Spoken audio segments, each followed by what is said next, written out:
IFM News. IFM News. IFM News. Lokal. Tapno lalo pa yung mapapigsa kan maasa ti skills dagiti local weaver nang isayangkap ti Department of Trade and Industry ti dual daw a training para kadagitoy. Sagon kan Miss Amelia Galvez, ti Provincial Director ti Department of Trade and Industry, nakibinulig da iti City Government of Lawaga anaangay iti Barangay Balatong. Umabot iti 25 ang miyembro ti Lawaga City Balatong Bamboo Weavers Association tinakipaseta iti nasao a programa. Gagamda ito yung makaadal at estratehiya para iti dekalidad a produkto. Amang itunda iti nalaulawa a paglakwan amang sustinir iti pagbiyagan dagitoy. Dagiti nakipaseta kat in-train dagiti skilled weaver manipod abra.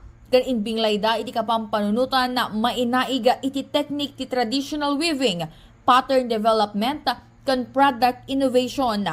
Mainaig iti daytoy mangnamnama ti Department of Trade and Industry kan iti city government. Ababaan karaytoy ang maiwaywayat at training kat adupay a local artisan ti dumuras kan maiyam mo iti kabangibang a lugar. Para iti IFM News, Idol Bernadette Toledo, Tatak, IFM. IFM News. IFM News. IFM News. Lokal.